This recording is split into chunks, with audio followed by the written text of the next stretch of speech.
हर हर महादेव दोस्तों। दोस्तों, कभी कभी कुछ ऐसी अनहोनी हो जाती है जिस पर ना तो आंखें भरोसा कर पाती हैं और ना ही दिमाग। दिल और दिमाग ये मानने को तैयार ही नहीं होता कि ऐसा भी कुछ हो सकता है। पर जब ये अनहोनी किसी के साथ घट जाती है, किसी के ऊपर बीत जाती है, तो पूरी ज़िंदगी वो चाह कर भी इस घटना को भूल नहीं पाता है। आगे मैं आपको ऐसी ही एक भयानक घटना सुनाने जा रहा हूँ।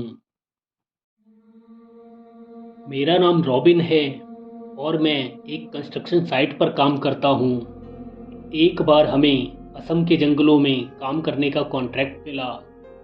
यहाँ घने जंगल के बीच से एक रेलवे ट्रैक बिछाया जा रहा था। इस रेलवे ट्रैक से होकर मालगाड़ी को गुजरना था और इस रेलवे ट्रैक के लिए वहाँ एक छोटा हॉल्ट स्टेशन भी बनना था। ये काफ़ी घना जंगल था और यहाँ जंगली जानवरों का भी खतरा था। यहाँ हमें दिन में भी डर लगता था, फिर रात की तो बात ही छोड़ो। रात में दूर दूर तक घना अंधेरा और जंगली जानवरों की अजीब अजीब आवाज़ें। यहाँ काम करना काफ़ी हिम्मत का काम था, पर यहाँ हमारी सेफ्टी का पूरा इंतज़ाम था। कुछ गार्ड्स थे जिनके पास काफ़ी सारी गन्स थीं। हमें यहाँ काम करते हुए 15 दिन हो गए थे। स्टेशन का काम ऑलमोस्ट पूरा हो चुका था, पर अभी रेलवे ट्रैक का काम काफ़ी बाकी था। मैंने अपनी एक टीम को स्टेशन का काम फिनिश करने के लिए लगा रखा था। दूसरी टीम के साथ मैं रेलवे ट्रैक के काम को आगे बढ़ा रहा था। मैं रोज़ सुबह से शाम तक ट्रैक को आगे बढ़ा रहा था और एक दिन रेलवे ट्रैक को बढ़ाते हुए मैं एक अजीब जगह पहुंचा। ये घने पेड़ों का झुंड था, विशालकाय बरगद के पेड़ों का झुंड। ये बरगद के पेड़ कई सौ साल पुराने थे और काफ़ी बड़े एरिया में फैले थे। ये इतने विशालकाय थे और ये पेड़ों का झुंड इतना बड़ा था कि इनके नीचे दिन में भी अंधेरा छाया हुआ था।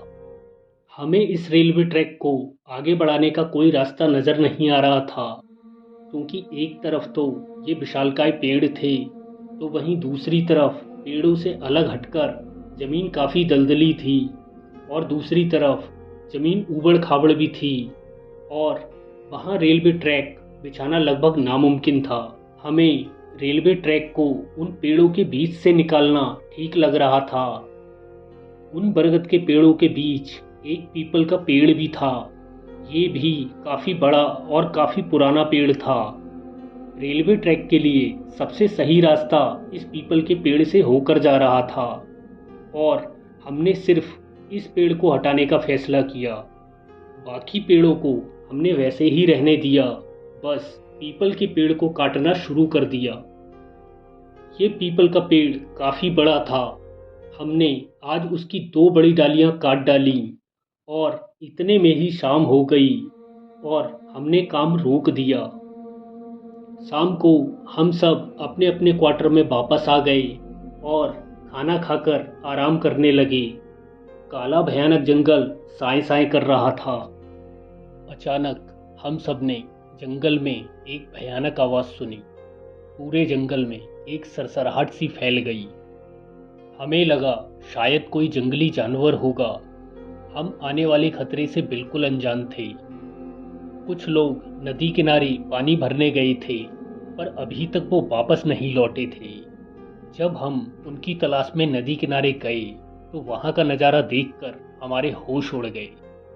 वो सब लोग वहाँ मरे पड़े थे। वहाँ उन सब की छत विछत लाश पड़ी थी। किसी ने बहुत ही बेरहमी से मारा था उन लोगों को। हमें लगा ये किसी जंगली जानवर का काम है, पर ये किसी जंगली जानवर का काम नहीं था। जो भी हो, पर हमारे लिए ये एक भयानक हादसा था। हम लोग काफ़ी डर गए थे। लोग आपस में कानाफूसी कर रहे थे। ब्रह्म राक्षस का काम है ये। काम ही ऐसा हुआ है। पीपल के पेड़ को नहीं काटना चाहिए था। गार्ड्स ने वहां पर मोर्चा संभाला। सब लोग अलर्ट हो गए। डरे सहमे हम सब लोग वापस अपने अपने क्वार्टर में लौटे और लेट गए। आधी रात गुजरने के बाद अचानक हमें फिर से वो भयानक आवाज़ सुनाई दी। एक भयानक गुर्राहट जंगल में गूंज उठती है। फिर लोगों के चीखने चिल्लाने और गोलियां चलने की आवाज़ आती है। किसी के भारी कदमों से ज़मीन थर्रा उठती है। मैं गार्ड्स के साथ बाहर निकलकर आया। तब मैंने अपनी आंखों से वो भयानक मंजर देखा। एक भयंकर साया बिजली की तेजी से लोगों पर झपट रहा था। इंसान और जानवर का मिला जुला रूप। उसकी भयानक आंखें अंधेरे में भी चमक रही थीं। लोग डर के इधर उधर भाग रहे थे। उस दरिंदे ने हम लोगों के देखते ही देखते 2-3 लोगों को चीर फाड़ दिया। गार्ड्स ने उस पर गोलियां चलाई, पर गोलियां उस पर ऐसे लगीं जैसे लोहे से टकराई हों। उस पर गोलियों का कोई असर नहीं हुआ, पर गोलियां लगने से वो बौखला जरूर गया। लोग दहशत से वहां से भागने लगे। जिसे जिधर जगह मिली वो उधर भाग गया। गार्ड्स उस पर लगातार गोलियां बरसाए जा रहे थे, पर उस पर कोई असर ही नहीं हुआ। वो दरिंदा भागते हुए आया, बिजली की तरह एक गार्ड पर झपटा और एक ही झटके में उसने उस गार्ड को मार दिया। ये सब देखकर मेरा कलेजा मुंह को आ गया और बाकी सबके साथ मैं भी जान बचाकर भाग गया। आगे जंगल में हम लोगों के पास सामान पहुंचाने के लिए एक 7 डिब्बे वाली मालगाड़ी यहाँ तक आती थी। हम 5-6 लोग भागकर उसी मालगाड़ी के कंटेनर में जाकर छुप गए। वो कंटेनर चारों तरफ से बंद था। हम कंटेनर के अंदर छुपे बैठे थे और बाहर से गोलियां चलने और उस शैतान के चिल्लाने की आवाज आ रही थी। देख लिया वो पेड़ काटने का नतीजा। ब्रह्म राक्षस है ये, किसी को जिंदा नहीं छोड़ेगा। हमारे बचे हुए साथी आपस में बात कर रहे थे।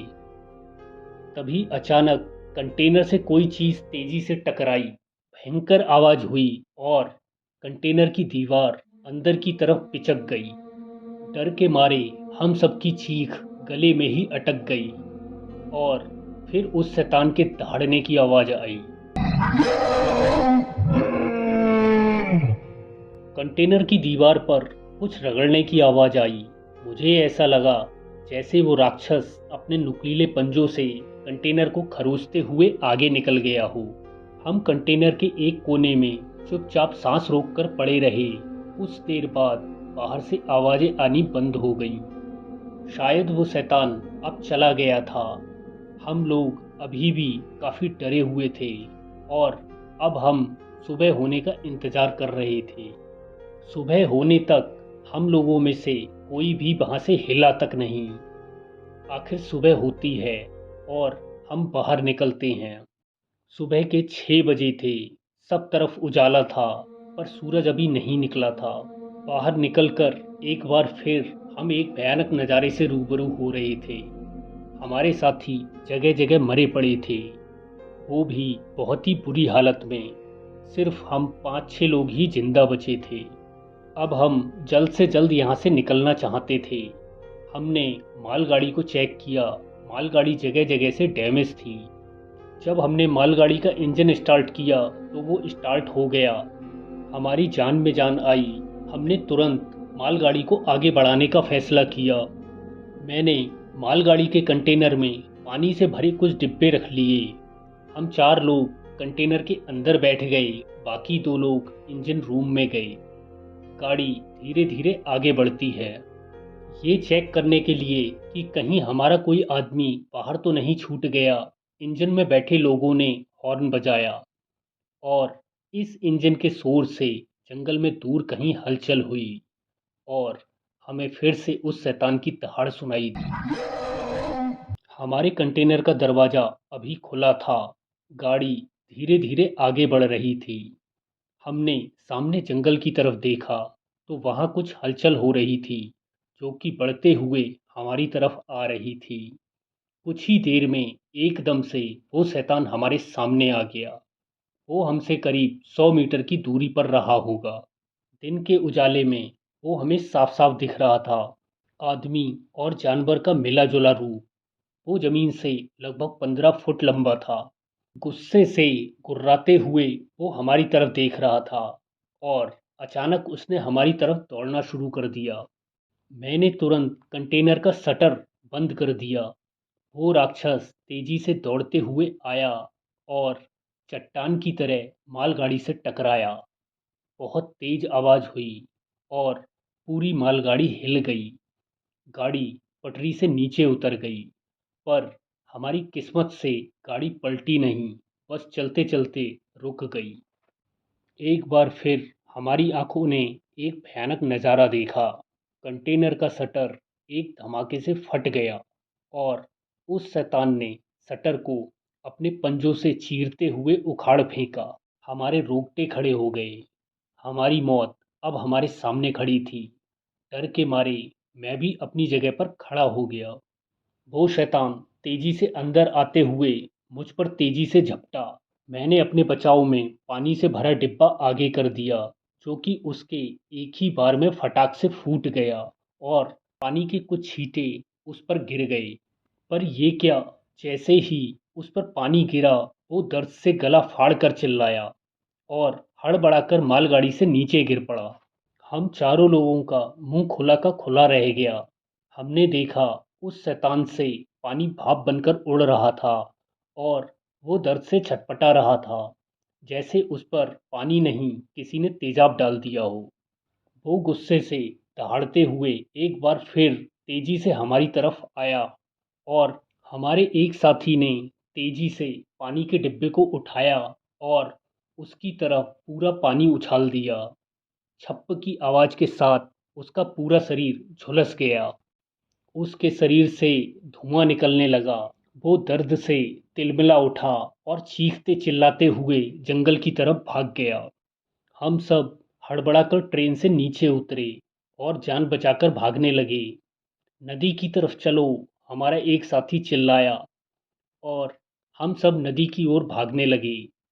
कुछ देर बाद हम सब नदी किनारे पहुंच गए और हमने चैन की सांस ली। अब वो शैतान हमारा कुछ नहीं बिगाड़ सकता था। हम नदी के किनारे चलते चलते किसी तरह गिरते पड़ते जंगल से बाहर निकले और एक सुरक्षित स्थान पर पहुंचकर हम सब लोगों ने चैन की सांस ली।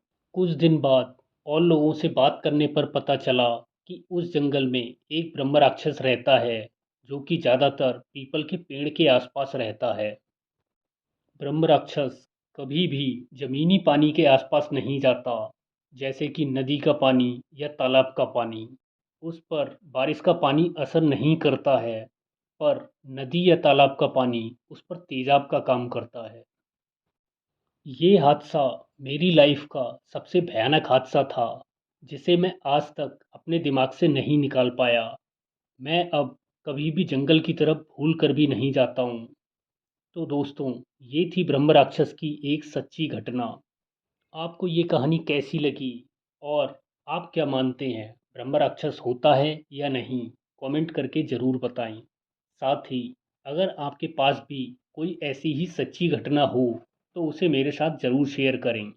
आप मुझे मेल कर सकते हैं मेरी ईमेल आईडी divinekrishnafile@gmail.com पर। फ्रेंड्स, अपने इस चैनल शिवराज मिस्ट्री ब्लॉग्स पर मैं आपके लिए यूनिक स्टोरीज लेकर आता हूँ, जो आपको किसी और चैनल पर नहीं मिलेंगी। तो दोस्तों, मिलता हूँ आपसे अपने नेक्स्ट वीडियो में ऐसी ही एक रहस्यमयी कहानी को लेकर।